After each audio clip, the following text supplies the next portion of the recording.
NTR news కు స్వాగతం. Wanaparthy Ambedkar చౌక్లో CPI Wanaparthy పట్టణ కమిటీ ఆధ్వర్యంలో పెట్రోల్ ధర పెంపు, నీట్ పేపర్ లీక్ పై నిరసన తెలిపారు. పెట్రోల్ లీటర్కు రూ. 3 చొప్పున పెంచిన ధరను తగ్గించాలని, నీట్ పేపర్ లీక్ బాధ్యులను కఠినంగా శిక్షించాలని, కేంద్ర విద్యాశాఖ మంత్రి రాజీనామా చేయాలని, నీట్ రద్దు వల్ల నష్టపోయిన ప్రతి విద్యార్థికి ఎన్టీఏ నుంచి రూ. 1,00,000 నష్టపరిహారం ఇప్పించాలని నినాదాలు చేశారు. సిపిఐ వనపర్తి పట్టణ కమిటీ కార్యదర్శి రమేష్, జిల్లా నేతలు కళావతమ్మ విజయుడు రవీందర్ గోపాలు లక్ష్మీనారాయణ జయమ్మ శిరీష కృష్ణయ్య చందు వెంకటేష్ ఎర్రన్న శ్యాంసుందర్ వంశీ కుమార్ బాలరాజు తదితరులు పాల్గొన్నారు.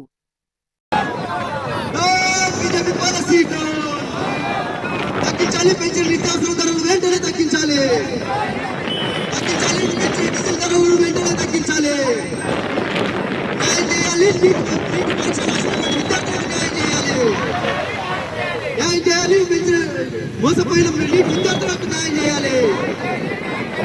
అరెస్ట్ చేయాలి, బండి సంజయ్ కొడుకును అరెస్ట్ చేయాలి. అరెస్ట్ చేయాలి, వెంటనే బండి సంజయ్ కొడుకును అరెస్ట్ చేయాలి. రాజీనామా చేయాలి, బండి సంజయ్ రాజీనామా చేయాలి. జిందాబాద్ సిపిఐ జిందాబాద్.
ఒకదానితో ఒకటి అంటే మొన్న అంత వారం కిందటనే గ్యాస్ సిలిండర్ ధరలు ఒకటేసారి 993 రూపాయలు పెంచి పేదలను అడ్డగిరిస్తుంది.